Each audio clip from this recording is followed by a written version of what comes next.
अस्सलाम वालेकुम, कैसे हैं आप सब। उम्मीद करती हूँ सब ठीक ठाक और खैरियत से होंगे। हाँ जी, तो आज हम बना रहे हैं मज़ेदार अंडों का सालन। घर में सब्ज़ी या गोश्त कुछ मौजूद ना हो तो अंडे तो हर वक्त मौजूद होते हैं, तो जब कुछ ना हो तो झटपट से अंडे फ्रिज से निकालें और अंडों का सालन बनाएं। तो आज मैं भी यही कुछ कर रही हूँ, मेरे पास कुछ नहीं था तो हमने सोचा अंडे का सालन बना लेते हैं। अंडों को मैंने फुल बॉयल कर लिया है, 5 अंडे लिए हैं। आप अपने हिसाब से जितने घर के अफराद हों उस हिसाब से अंडे ले लीजिए। हाँ जी, अंडों को फुल बॉयल करके उसको छील लिया है मैंने, और उसके ऊपर हम डाल रहे हैं थोड़ी सी हल्दी और थोड़ी सी ही सुरख मिर्च मैं इसमें डाल दूँगी। अंडों को हमने कट लगा दिए थे और उसको थोड़ा सा हमने करना है फ्राई।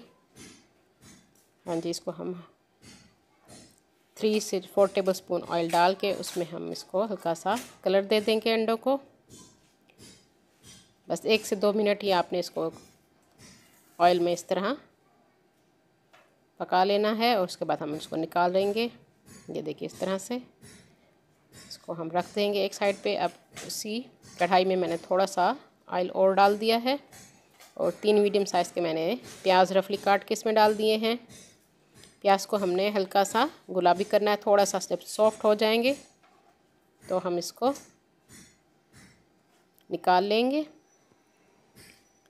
हाँ जी, साथ ही मैंने अदरक लहसुन भी डाल दी है, 2 हरी मिर्चें भी डाल दी हैं। इसको भी हम थोड़ा सा पका लेंगे, और सब चीज़ों को हल्का सा हमने कलर देना है। थोड़ा सा सॉफ्ट हो जाए तो हमने इसको निकाल लेना है, हमने इसको ब्राउन नहीं करना।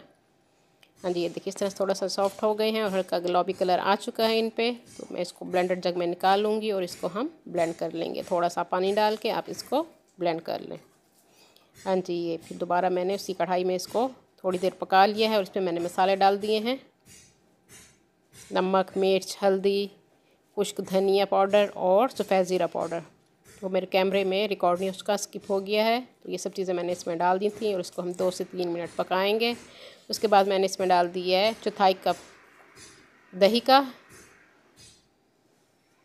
दही में थोड़ी सी मैंने हरी मिर्चें पीस के डाल दी थी, वो मैंने इसमें डाल दी। उसके बाद हम इसमें डाल देंगे पानी। जितना आपने ग्रेवी रखना हो उस हिसाब से आप इसमें पानी डाल दीजिए। 1.5 कप के करीब मैंने इसमें पानी डाल दिया है। इसको हम मिक्स करेंगे और थोड़ी देर हम इसको पकने देंगे, कवर कर देंगे। हल्की आंच पे मैं इसको पकने दूंगी थोड़ा सा। बहुत मज़े का सालन बनता है, आप ज़रूर इसको ट्राई कीजिएगा। हाँ जी, 4 से 5 मिनट हल्की आंच पर हमने इसको पकाया है। इसमें जब अच्छी तरह से उबाल आ जाए तो इसमें हम डाल देंगे अंडों को। अंडों को मैंने हाफ़ कट कर लिया है, अगर आप साबित डालना चाहते हैं तो साबित डाल दीजिए, मैंने हाफ़ कर दिया इनको। हाँ जी, अब इसके ऊपर हम डाल देंगे गार्निशिंग के लिए हरा धनिया और बारीक कटी हुई अदरक, और थोड़ा सा मैं इसमें डालूँगी कसूरी मेथी, उससे टेस्ट बहुत मज़े का आता है। 2 चुटकी मैंने कसूरी मेथी के इसमें डाल दिए हैं। मज़ेदार हमारा अंडों का सालन तैयार है। बस 2 से 3 मिनट आपने मज़ीद इसको उबलने देना है। ग्रेवी आप जितनी पतली या गाढ़ी जिस तरह रखना चाहें आप उस तरह से रख दीजिए, जो आपको पसंद हो। मज़ेदार हमारा अंडों का सालन तैयार है। खुद भी खाइए और घर वालों को भी बना के खिलाइए। उम्मीद करती हूँ आज की रेसिपी पसंद आएगी। अपनी दुआओं में याद रखिए। अल्लाह हाफ़िज़।